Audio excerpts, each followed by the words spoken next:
오늘 여러분께 왜 2026년에 역사적인 대폭락이 올 수밖에 없는지 그 명확한 근거들을 제시할 겁니다. 2014년 11월 트럼프 대통령이 당선되는 순간부터 실제 취임 전까지 어마어마하게 미국 증시와 코인 시장이 떡상했었고, 취임 후에는 관세 칼춤으로 잠시 주춤했다가 트럼프의 행정명령 서명으로 인해 다시금 개떡상하고 있죠. 뉴스를 보면 경기 회복, 연착륙, 이런 희망적인 단어들이 쏟아지고 있습니다.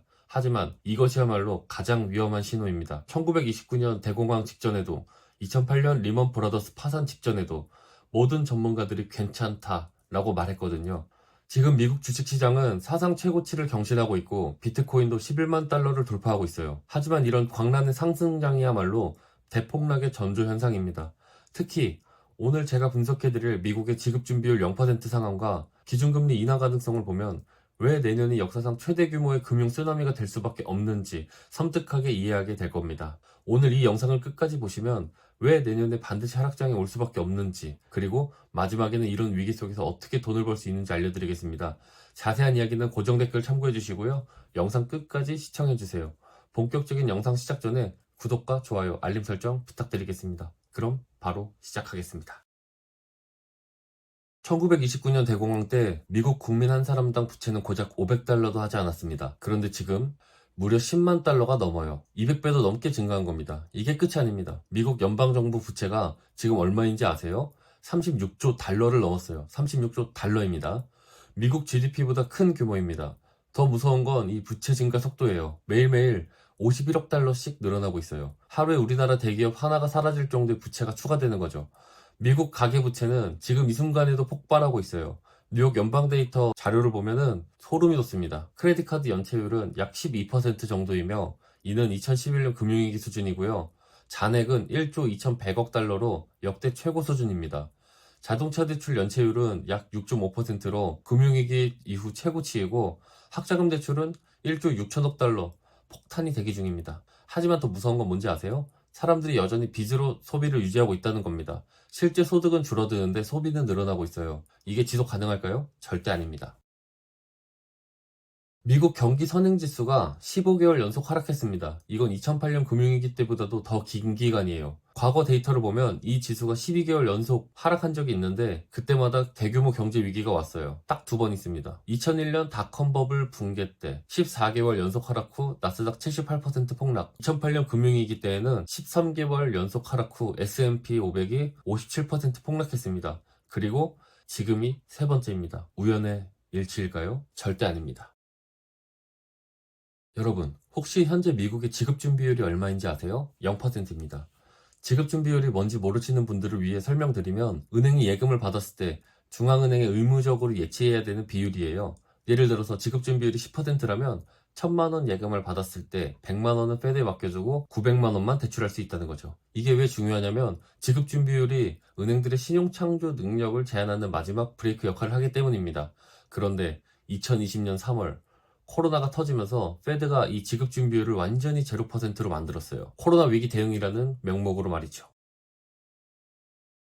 지급 준비율 0%가 뭘 의미하는지 아세요? 은행들이 무제한으로 돈을 만들어낼 수 있다는 겁니다. 예를 들어 볼게요. 지급 준비율이 10%일 때 1000만 원 예금 넣으면 900만 원 대출이 가능하고, 그 900만 원이 다른 은행이 예금됐을 때 그 은행에서도 810만 원이 대출 가능하겠죠. 총 신용 창조량은 약 1억 원 정도, 약 10배 정도가 됩니다. 하지만 지급 준비율이 0%일 때는 1000만 원을 예금했을 때 1000만 원 전부 대출이 가능하고, 그 1000만 원이 다른 은행이 예금됐을 때 또 1000만 원이 대출 가능합니다. 신용 창조량은 무제한입니다. 이게 바로 2020년 이후에 미국에서 일어난 일이에요. M2 통화량이 5조 달러 증가했다고 했지만 실제 시중에 풀린 돈은 그보다 훨씬 많아요. 그럼 은행들의 무한 신용 창조를 막는 건 뭐가 있을까요? 오직 기준금리뿐이에요. 현재 페드 금리가 4.25에서 4.5% 정도인데, 이게 은행들이 돈을 빌려주는 것을 어느 정도 제한하고 있어요. 금리가 높으니까 대출 수요가 줄어들고 은행도 신중하게 대출해주죠. 하지만 이 마지막 브레이크마저 곧 사라질 것 같아요. 왜냐하면 트럼프는 제로에 가까운 금리를 주장하고 있고, 페드 역시 금리 인하를 검토하고 있거든요. 2024년 12월 페드 회의에서 25bp 인하했고, 트럼프와 베센트의 입장을 보면 2025년 하반기에도 추가 인하 가능성이 매우 높다고 생각하고 있습니다. 만약 페드가 기준금리를 2에서 3%대로 내리면 어떤 일이 일어날까요? 지급준비율 0%의 낮은금리 조합이면 통화량이 폭발적으로 증가하게 될 겁니다.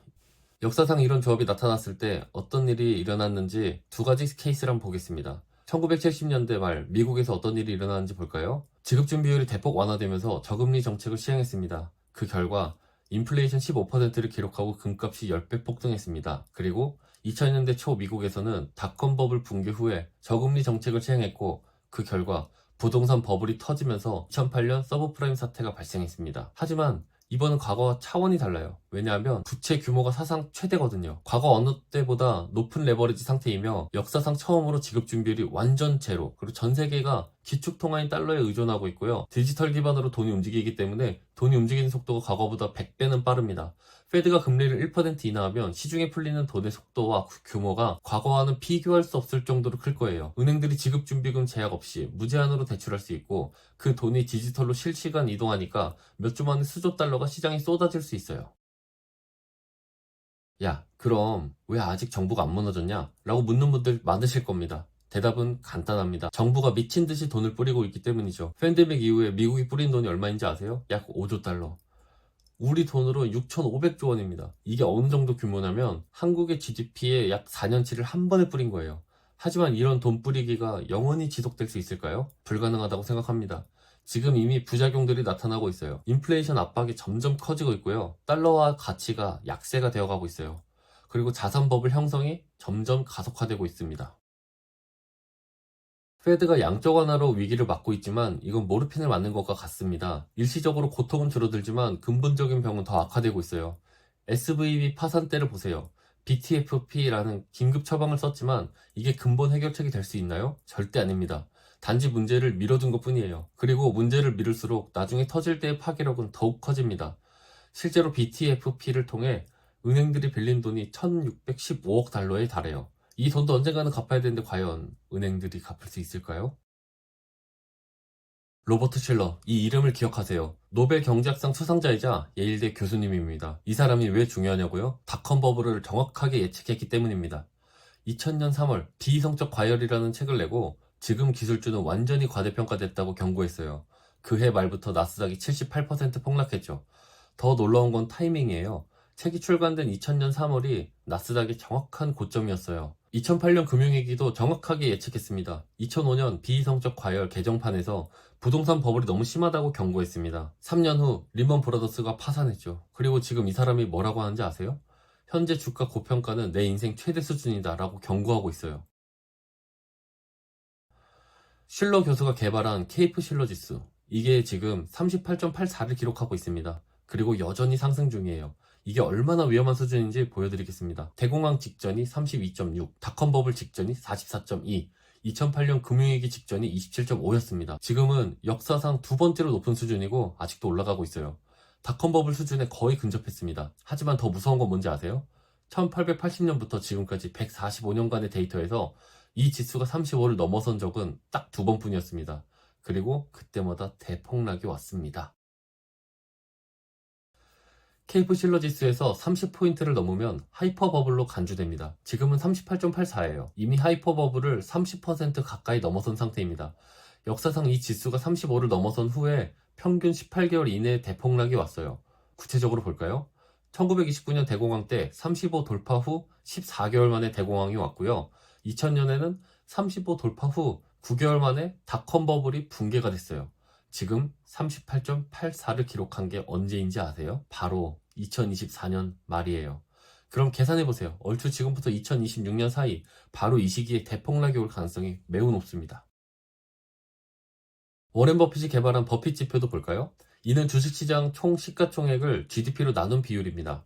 현재 미국 버핏 지표는 200%를 넘어섰어요. 이게 얼마나 높은 수준인지 보면 1929년 대공황 직전에 216%, 닷컴 버블 직전에 140에서 150%, 2008년 금융위기 직전에 137%, 지금 역사상 최고 수준입니다. 과거 어떤 버블보다도 심각한 상태예요. 아까 소개해드린 분이죠. 실러 교수가 지금 가장 우려하는 게 뭔지 아세요? 바로 내러티브 중심 투자입니다. 내러티브 투자는 스토리텔링 기반 투자라고 알아두시면 됩니다. 지금 시장을 한번 볼까요? AI가 세상을 바꾼다라는 말이 나오니까 엔비디아 주가가 50배 상승했고요. 양자 컴퓨터 혁명이 일어난다라고 하니까 관련주들이 10배 급등했습니다. 그리고 비트코인이 디지털 금이다라는 말이 나오자 10만 달러를 돌파했고, 전기차 시대가 온다라는 말에 테슬라가 수십 배 상승했습니다. 이 모든 게 실체가 아닌 이야기, 즉 내러티브에 기반해서 움직이고 있어요. 실제 기업 실적이나 기본적 가치와는 상관없이 말이죠. 예를 들어서 엔비디아를 볼까요? 2023년 한 해 동안 주가가 235% 올랐는데 실제 매출 증가율은 120%였어요. 주가가 실적의 2배 속도로 오른 거죠.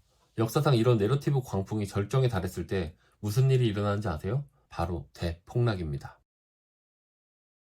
경제학자 하이먼 민스키가 말한 민스키 모먼트를 아세요? 과도한 부채와 투기로 형성된 버블이 한순간에 무너지는 순간을 말해요. 지금 여러 민스키 모먼트들의 징후들이 나타나고 있어요. 개인, 기업, 정부 모두 역대 최고 부채 수준이며 투기적 투자가 급증하고 있습니다. 그 증거로 옵션 거래량이 사상 최대 수준이고요. 리스크 인식이 미비되어 있습니다. 이번엔 다르다. 어차피 망할 때 되면 정부가 돈을 쏟아부어서 살려낼 것. 이라는 믿음이 밑바탕에 깔려있죠. 자산 가격과 실제 경제 사이에 괴리가 생겼습니다. 주기는 상승하지만 제조업은 침체되죠.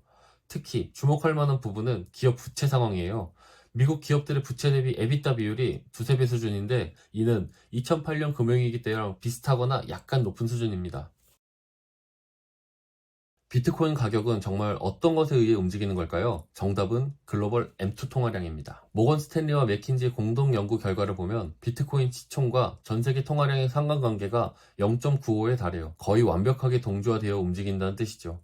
이게 뭘 의미하냐면 비트코인은 디지털 금이 아니라 총통화량 연동 자산이라는 거예요. 지금 코인 시장을 보면 전형적인 버블 말기 증상들이 나타나고 있습니다. 우선 현재 80 이상의 극탐욕 구간일 정도로 극심한 탐욕 지수를 보여주고 있습니다. 선물 거래량이 현물 거래량의 5배를 초과하고 있고 의미 없는 밈코인들이 수십 배 상승하고 있으며 코인으로 부자 됐다 라는 이야기가 급증하면서 일반 투자자들의 유입이 급증하고 있습니다. 그리고 지금 안 사면 평생 후회한다는 분위기가 만연한 걸로 봐서 포모 심리가 극대화되고 있죠. 이 모든 게 2018년 말, 2022년 말과 똑같은 패턴이에요. 그리고 그때마다 뭐가 일어났죠? 대폭락. 하지만 여기서 포기하기는 아직 이릅니다. 오히려 이런 극심한 변동성 장에서는 코인 선물 투자가 최고의 기회가 될 수 있어요. 왜냐하면 24시간 거래가 가능해서 주식시장과 달리 언제든 대응이 가능하고 하루에 10% 20% 정도 움직일 정도로 변동성이 높습니다. 상승장에서도 하락장에서도 모두 수익이 가능하며 적은 자본으로도 레버리지를 이용하여 큰 수익을 창출할 수 있습니다. 특히 내년에 대폭락이 온다면 숏 포지션으로 엄청난 수익을 낼 수 있어요. 하지만 주의할 점이 있습니다. 코인 선물은 양날의 검입니다. 수익도 클 수 있지만 손실도 클 수 있어요. 페드가 왜 금리를 인하할 수밖에 없는지 아세요? 정치적 압박 때문이에요. 트럼프 대통령이 계속 페드에 압력을 가하고 있어요. 금리를 내려서 경기를 살려야 한다라고 주장하죠. 올해가 중간선거 전해라서 정치적 부담이 클 거예요. 또한 경제 지표들도 금리 인하를 요구하고 있습니다. 실업률 4.3%로 상승 추세이며 제조업 PMI 지수 6개월 연속 50 미만이고 소비자 신뢰 지수 하락 추세입니다. 페드는 경기 침체를 막기 위해 금리를 인하할 명분을 찾고 있어요. 앞서 말씀드린 지급준비율 0% 상황에서 페드가 기준금리를 2%대로 내리면 어떤 일이 일어날까요? 우선 유동성이 폭발하여 은행들이 대출을 급격히 늘리고 이에 따라 시중통화량이 거의 기하급수적으로 늘어나며 이러한 유동성은 주식, 부동산, 코인 등으로 몰리게 되어 대부분의 자산의 가격이 급등할 것으로 보입니다. 버블이 가속화되어 케이프 실러 지수가 역대 최고치인 45를 돌파하고 비트코인은 20만 달러를 터치하며 이번엔 진짜 다르다, 진짜 상승이다 라는 분위기가 절정이 되고 일반인들이 대거 투자 시장에 참여하게 될 겁니다. 인플레이션이 10% 돌파하고 긴급하게 기준금리를 대폭 인상시키게 되어 시장에 충격이 발생되고 유동성 위기가 시작될 것으로 보입니다. 그 후로는 모든 자산이 동시에 폭락하고 금융 시스템 마비되며 정부 개입에도 불구하고 통제 불능한 사태가 될 겁니다. 이런 일이 정말 가능하냐고요? 역사를 보면 답이 나와요. 1970년대 베트남 전쟁 자금 조달을 위해서 돈을 마구 찍어냈습니다. 하지만 보유하고 있는 금의 양을 넘어서는 화폐가 필요했기 때문에 근본 이자를 포기를 선언하고 더욱더 돈을 찍어냈습니다. 오일 쇼크와 함께 인플레이션 15%를 기록하였고 이는 기준금리를 20%까지 올리고 나서야 진정이 됐습니다. 또한 2000년대 닷컴 버블이 붕괴된 후 저금리 정책이 시행됐고 이때 풀린 통화량은 주택시장으로 몰리게 되어 결국 2008년 금융위기가 터졌습니다. 이번은 이 두 사례보다 규모와 파급력이 훨씬 큽니다. 여러분, 오늘 제가 말씀드린 것들은 명확한 데이터와 역사적 패턴에 기반한 분석입니다. 핵심 요약해드릴게요. 케이프 실러 지수가 38.84입니다. 역사적 위험 수준이고요. 지급 준비율이 0%이며 미국 부채가 36조 달러를 돌파했습니다. 감당 불가능한 수준이죠. 마지막으로 금리 인하 압박. 모든 조건이 완벽하게 갖춰져 있습니다. 내년에 하락장이 온다는 건 추측이 아니라 거의 확실한 팩트입니다. 하지만 위기는 기회라는 말을 잊지 마세요. 1929년 대공황에서도 2008년 금융위기에서도 준비된 소수는 엄청난 부를 축적했습니다. 워렌 버핏이 지금 현금 비중을 역대 최고 수준으로 늘린 이유가 뭘까요? 바로 이런 기회를 기다리고 있기 때문입니다. 역사는 반복됩니다. 준비된 자만이 살아남고 더 나아가 부자가 될 수 있습니다. 지금까지 위기가 올 수밖에 없는 이유를 말씀드렸다면 이제는 그 위기 속에서 어떻게 기회를 잡을 건지가 중요합니다. 특히 코인 시장은 앞서 말씀드린 대로 24시간 거래가 가능하고 변동성이 크며 상승장과 하락장 모두에서 수익을 낼 수 있는 최적의 무대입니다. 하지만 문제가 있어요. 대부분의 개인 투자자들이 혼자서 이 복잡하고 위험한 시장에 뛰어든다는 거예요. 아유, 난 기술적 분석이나 차트 볼 줄도 모르겠는데 감정적으로 매매하다가 큰 손실을 봤어. 각종 찌라시랑 카드라 통신 때문에 휘둘려. 이런 고민들 혹시 여러분도 하고 계시나요? 그래서 제가 여러분께 특별한 기회를 제안드리고 싶습니다. 코인비서와 함께하는 비트코인 투자, 비트겟에서 함께하죠. 왜 코인비서일까요? 첫째로 검증된 전문가의 무료 교육이 있습니다.